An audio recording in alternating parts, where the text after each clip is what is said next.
When you breathe in, your diaphragm contracts and moves downward. जब आप सांस अंदर लेते हो तो आपका डायफ्राम कॉन्ट्रैक्ट होता है और नीचे की तरफ मूव होता है. ये डायफ्राम क्या है? ये एक मस्कुलर बैंड है जो हमारे लंग्स के नीचे होता है. तो इसका क्या काम है? This increase the space in your chest cavity into which your lungs expand. तो ये हमारे जैसे ये डाउनवर्ड जाएगा, नीचे की तरफ जाएगा, तो इससे हमारी चेस्ट कैविटी का एरिया जो है वो बड़ा हो जाएगा और उसमें लंग्स जो है वो एक्सपैंड होंगे. एज योर लंग्स एक्सपैंड, जैसे ही आपके लंग्स जो है एक्सपैंड होंगे तो उसमें जो है नोज और माउथ के थ्रू क्या हो जाएगी? एयर अंदर आ जाएगी नोज और माउथ के थ्रू. व्हेन यू ब्रीथ आउट और एक्सहेल, योर डायफ्राम रिलैक्स और मूव्स अपवर्ड. और जब आप सांस बाहर छोड़ते हो तो ये डायफ्राम क्या करता है? रिलैक्स होता है और ऊपर की तरफ चला जाता है. ठीक है, into the chest cavity, chest cavity में चला जाता है, जिससे क्या होता है? चेस्ट कैविटी का जो एरिया होता है वो स्मॉलर हो जाता है. And air rich in carbon dioxide is, और जिस एयर में कार्बन डाइऑक्साइड होती है वो हमारे लंग्स से, हमारी विंड पाइप और फिर हमारे नोज के थ्रू जो है वो, नोज के थ्रू या माउथ के थ्रू जो है वो हमारी बॉडी से बाहर निकल जाती है. तो ये डायफ्राम का काम होता है. ये हमारी चेस्ट कैविटी का एरिया जो है वो बढ़ा देता है, जिससे हमारे लंग्स जो है एक्सपैंड करते हैं. ये इनहेलेशन हो गया.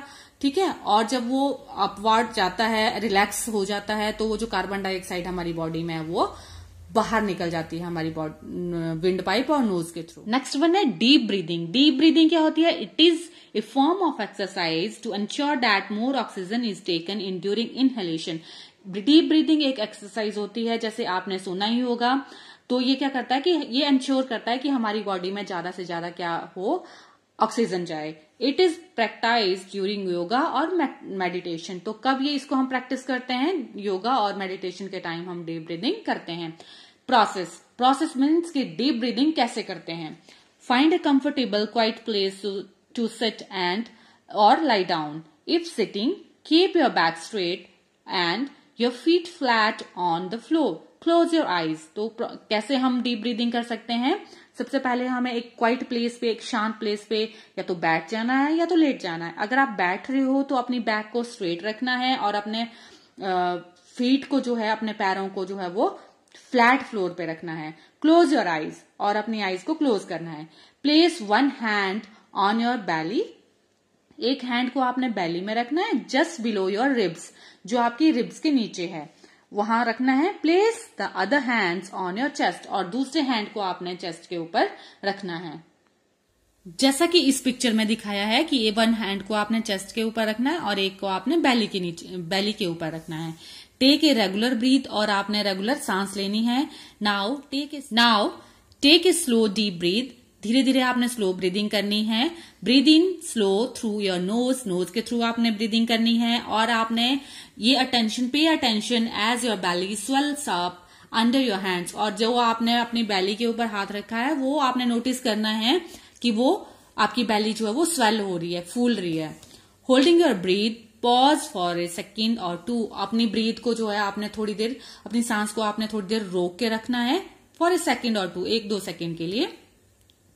स्लोली ब्रीद आउट, और धीरे धीरे फिर आपने सांस बाहर छोड़नी है. Pay attention as your hand और on your belly goes in with the breathe.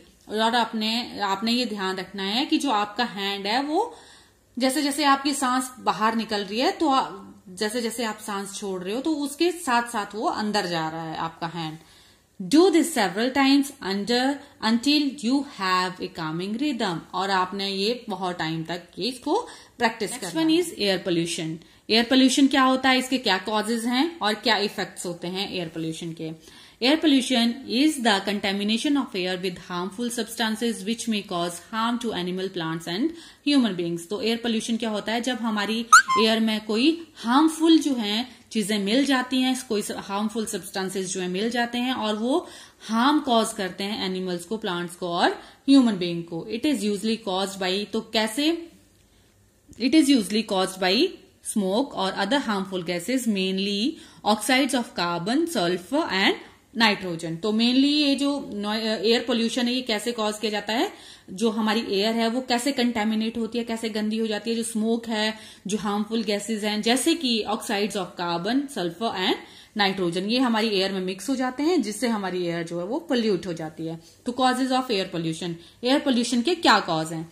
Some natural resources of air pollution, some natural sources of air pollution are volcanic eruption, dust storm and forest fire। जो natural जो activities हैं उनके through भी हमारी air जो है pollute होती है, जैसे कि जो ज्वालामुखी होते हैं वो फटते हैं, तब भी उनमें बहुत सारी डस्ट होती है, जो ऐश होगी वो एयर में मिल जाएगी, एयर हमारी कंटेमिनेट हो जाएगी। डस्ट स्टॉर्म जो धूल भरी आंधी आती है, और जो फॉरेस्ट फायर जंगलों में जो आग लगती है उससे भी हमारी एयर जो है वो पोल्यूट होती है। Human activities are the major causes of air pollution. Human activities जो है मेन कारण है एयर पोल्यूशन का, specially in large cities. Air pollution due to human is caused by, तो मेनली जो लार्ज सिटीज में जो एयर पोल्यूशन है कैसे कॉज किया जाता है? Gas emitted from the burning of fossil fuel like coal and petroleum. तो कोल और पेट्रोलियम के जलने से जो गैस होती है वो हमारी एयर में मिल जाती है, हमारी एयर कंटेमिनेट हो रही है। Ammonia, one of the most harmful gas, is very common byproduct from agriculture related activity। जो अमोनिया होता है, जितने भी हम खेती बाड़ी के काम करते हैं उन एक्टिविटीज से जो है हार्मफुल गैस निकलती है, जिसे हम अमोनिया बोलते हैं, और वो अमोनिया जो है हमारी एयर में मिल जाती है और हमारी एयर को पोल्यूट करती है। Gases and chemical release from the petroleum refineries, power plants and factories. जो गैसेज और केमिकल जो है रिफाइनरी, पेट्रोलियम रिफाइनरीज से या पावर प्लांट से या फैक्ट्री से निकलते हैं, वो भी हमारी एयर को पोल्यूट करते हैं। House hold cleaning product, painting supplies emit toxic gases in the air. जो पेंटिंग सप्लाईज होती हैं और जो कुछ हाउस होल्ड जो हमारे घरेलू क्लीनिंग के जो प्रोडक्ट्स हैं वो भी हमारी एयर को पोल्यूट करते हैं। इफेक्ट्स ऑफ एयर पोल्यूशन, तो इसके क्या क्या प्रभाव हो सकते हैं, क्या क्या एयर पोल्यूशन से हमें क्या क्या प्रॉब्लम्स हो सकती हैं? We are affected differently by air pollution, we are expose to. तो हमें बहुत सारी जो एयर पोल्यूशन जो है हमें बहुत तरह से हमें इफेक्ट करती है। There are many organs and bodily function that can be harm. जो हमारे बहुत सारे बॉडी ऑर्गन्स हैं और फंक्शन हैं जो एयर पोल्यूशन से जो है उनको नुकसान होता है। कैसे? The consequences include respiratory diseases, सांस की प्रॉब्लम हो रही है, हेडेक हो रहा है, एंग्जाइटी हो रही है, इरिटेशन, आईज में इरिटेशन हो रही है, nose and throat irritation of nose, eyes and throat, जो हमारे गले में, आईज में और नोज में इरिटेशन होती है। और इवन हमारा जो डैमेज टू ब्रेन, ये हमारे ब्रेन को भी डैमेज कर सकती है एयर पोल्यूशन। तो that's all about this chapter and we will do exercise in our next video. Till now watch my videos and please like, share and subscribe my channel. Thank you for watching.